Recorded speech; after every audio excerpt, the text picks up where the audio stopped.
It's the Nuka-Cola Lounge, presented by the Triple S League. Oh, this is so exciting!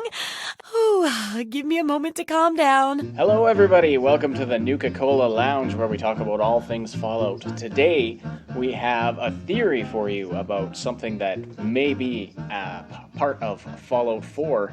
My name is Ash, and I'm here as always with Syb. Hello. And this is something that's come out of an examination of some of the concept art that was released at the E3 promo. The question we're going to be asking today is, how much is the coastline going to factor into gameplay? Is there going to be a seafaring aspect to this game, which would be a change-up from previous games? I mean, you had things like Rivet City in Fallout 3, which was built out of an old aircraft carrier. And in Fallout New Vegas, you had a large lake, but that was pretty much it.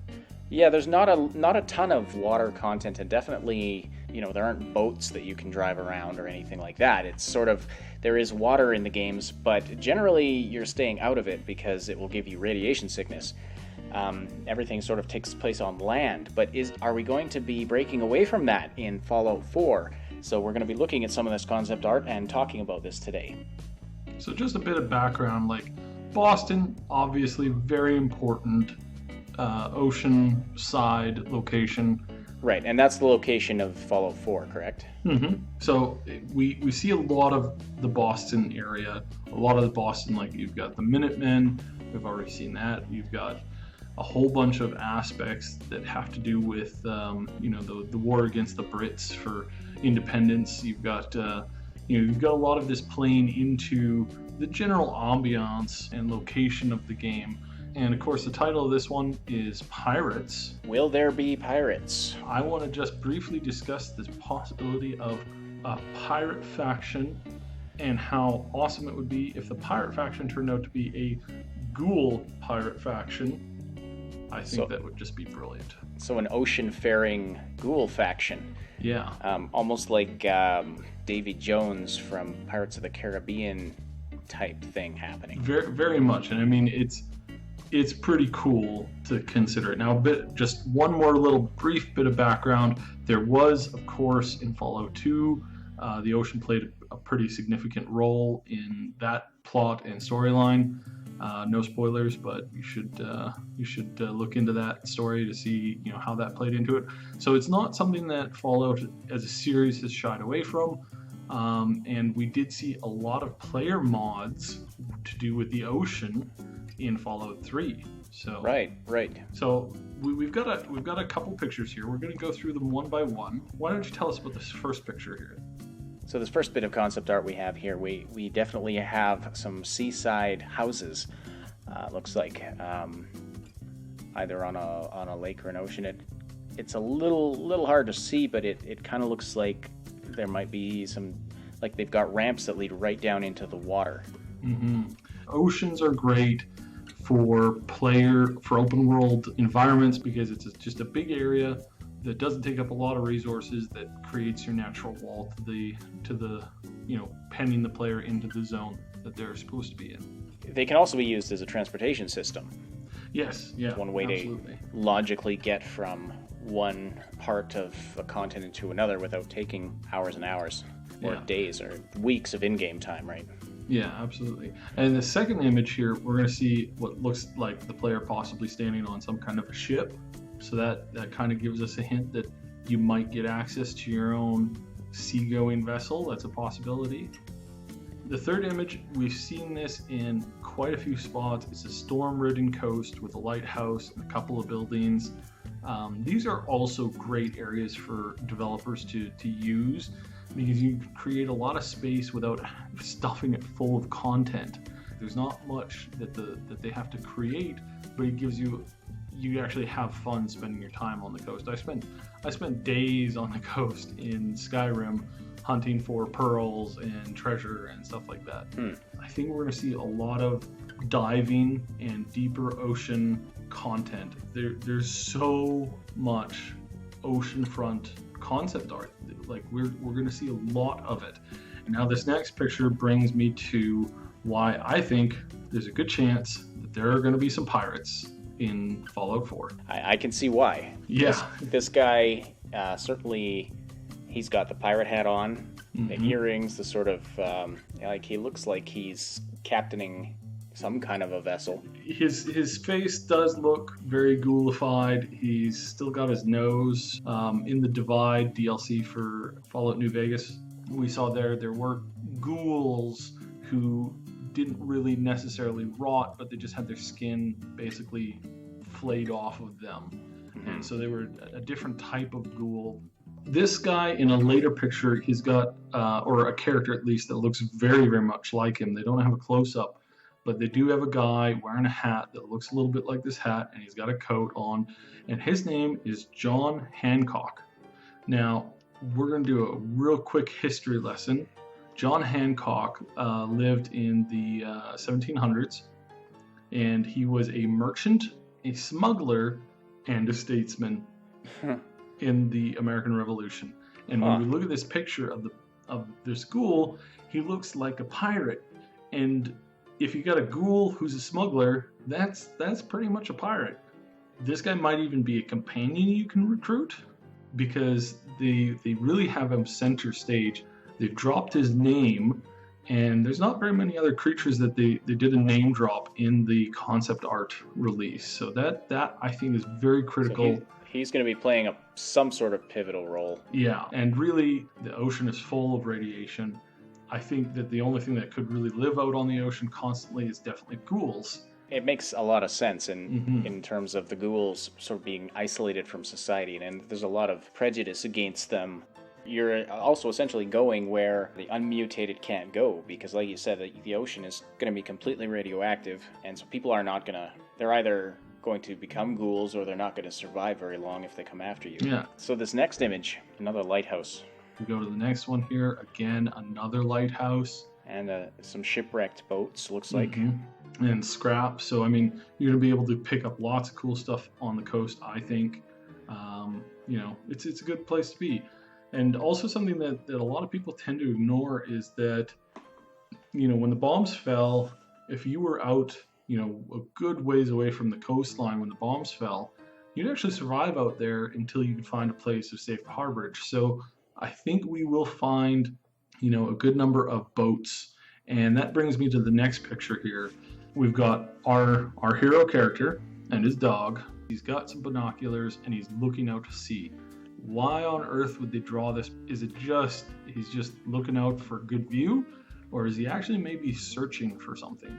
What is that on sort of the right-hand side there, sort of about 5/6 of the way to the right of the screen there, that there's a shadowy shape and this kind of on the horizon? I think he's looking at a ship.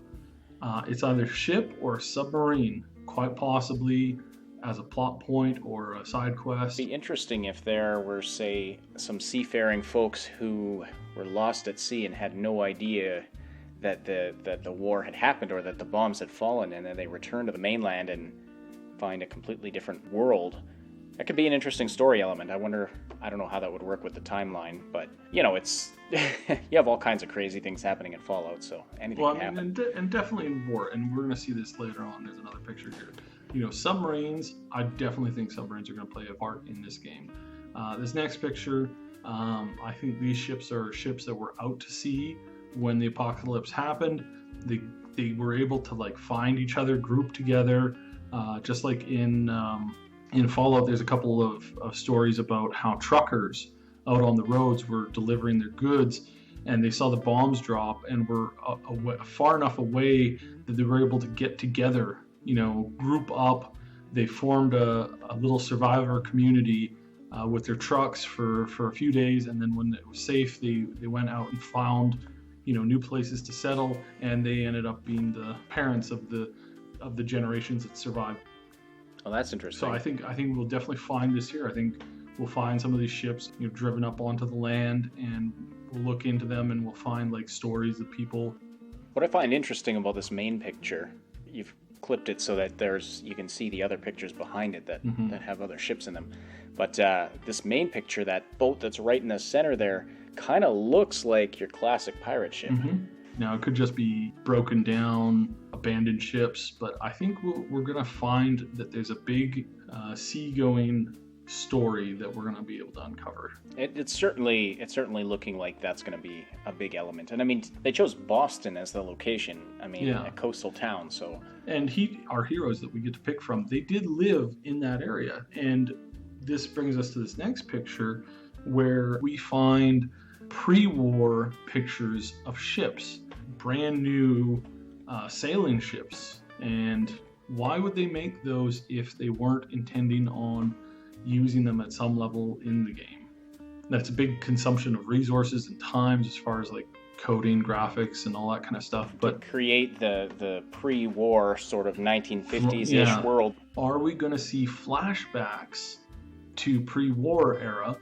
I don't know if we'll be seeing a lot of those, but I think we're going to see some, at least in the main picture here. We've got a ship that's actually washed up on shores. I think shipwrecks are going to be pretty cool. A bit of a mutated seagull there. Yeah, I noticed that right away. He's pretty scraggly looking. There's actually a better picture of him I saw on the wiki. Yeah, we'll be coming up to that one too. Oh, okay. Yeah, and this next one here, this major coastline here could be more of an industrial side of Boston. And then over to the right on this side of the picture, what do you think? Does that look like a clock tower? It looks like something. Pointed... Yeah. Well, yeah, so we're very excited. Now the next picture here, the Murloc Kings. If you remember these from the Lake Lurks in New Vegas or the Murlocs in Fallout, we can see here that these guys have gotten a lot bigger, I think. Like if that's, and they have no genitalia. I think, no, missing a little bit of that. But I think, like, you look at this picture, we can see for sure that there's going to be some big nasties on the coastline, and that's going to be lots of fun. I wonder about what kind of sea creatures we're going to see. Just looking at the crazy creatures that we've come up against in previous Fallout games, are we going to see some crazy, huge sea creatures living off the coast? That brings us to our next picture, actually. Sorry, not our next one. This one that we're looking at right now. This is just clearly some kind of a fort built out, near the ocean, probably just abandoned. Okay. The next picture here, a lot of people looked at this one as, oh, you're in a radiation suit. Yeah, it looks like a radiation suit, but it also looks a little bit like a diving suit. Mm-hmm. How much of, deep water exploration are we going to possibly get into? That would be really cool. And I've actually enlarged this one and cropped it a little bit more, because something that nobody really has mentioned is down in the bottom of this picture, we've got seagulls taking care of some eggs. Mm-hmm. We've also got another seagull here. This is the better picture you're talking about. Mm-hmm. Clearly, seagulls going to be playing an important part. They're probably going to be assholes. Yeah, probably definitely going to be assholes. Definitely going to steal your fries and your hot dogs. And, your eyes, your esophagus, livers, whatever they can get at. And now we have we have a big ruined sort of oil tanker looking thing here. Now this looks a little bit like maybe this has been a scrapyard and they're scrapping some of the stuff. Otherwise, this is a very strange place for a ship to end up. Yeah, it's not in any water right now. Yeah, it could be that this is an area where the water level's gone down and what we're seeing is a dock and several ships just kind of, bottomed out. But I think this is a scrapyard where they're cannibalizing ships to replace and build bigger ones. And we see this in the next picture here. Some really big ships that look like they are in very healthy conditions. That's possibly because they've been, retrofitting and fixing some of them. Or are they brand new? Yeah. And of course in this one, upper left corner here, that looks like an octopus. That sure does, yeah. It's beginning to look more and more like we're going to have some very interesting underwater content to look at. This brings us to our next one, another shipwreck where it looks like the player is hunting, Murlocs, the new ones with the bigger shells on them. Now that thing that the seagull is standing on, that's some kind of anchor, but at first I thought that was some kind of a big tentacle thing. No hentai. No hentai in this one. No. No? Aw. No. And this next one here, to me this looks like, and I might be dead wrong here, it might be a cave, but that looks like a submarine. I think it's Bigfoot, but okay. You kind of see a silhouette of a character using some kind of flashlight going down to the submarine, possibly. Yeah, that definitely could be. It's very hard to make out what we're actually looking at there, but definitely sort of lends toward that because of the way the light works there and how it's not just blurry like low resolution. It looks like an underwater shot. Now, in this next picture, this one I thought I'd throw it in there, and speculation is always fun. To me, this looks like some kind of a large creature poking its head just out of the water. I might be crazy though. It definitely looks like something poking out of water, yes. As far as it being something's head, that's a pretty skinny neck for a head that size. But could be just that we're not seeing the whole picture here. And then what's that on his head? It almost looks like there's a garden gnome standing on top of his head. Check out this next photo though. Oh, for heaven's sake. All this time I thought you were completely speculating about the whole submarine thing, but now you throw this one in here. Looks like a military grade one, and I might be wrong, but it looks like a Chinese military one. Oh, yeah. I think that there might be a Chinese submarine out on the water somewhere, sunken down, and we have to go find it. It doesn't look like a wrecked submarine, though. I wonder if it's an active Chinese submarine that will be involved in some kind of a plot against what's left of America. You've played Fallout 3. Have you encountered the hidden Chinese factory where I haven't gotten to that part yet, but I have come across their radio station that broadcasts near the Brotherhood of Steel, their headquarters there, the Citadel, and so that was pretty surprising, and that was a pretty chilling aspect of the game, actually. So I listened to them for a while, and there was definitely some Chinese propaganda going on there, and also I kind of thought it was really racist because this lady speaks really, really clear English, except all of her L's are R's. Do you think your readers are going to protect you? At first I thought she meant readers, like actual readers, people reading things, and I was like, what the hell are you talking about? And I keep listening and I realize she's like, we are going to stage a revolution. And I'm like, oh man, that is so racist.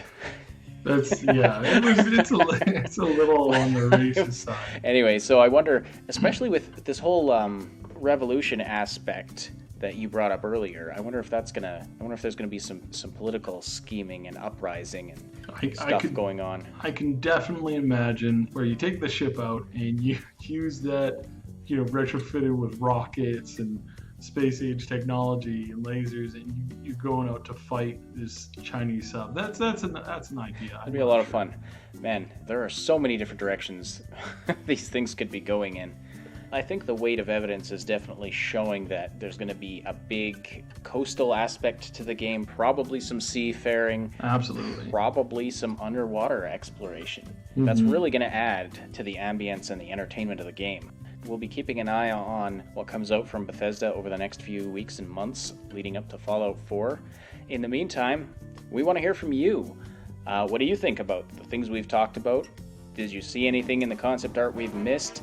Or do you have your own theories about what's going on? Please leave comments below this video, or you can tweet us. Our Twitter handle you'll find in the description. If there's some interesting stuff, we might do a future episode where we share your ideas about what's going to be upcoming in Fallout 4 and what your theories are.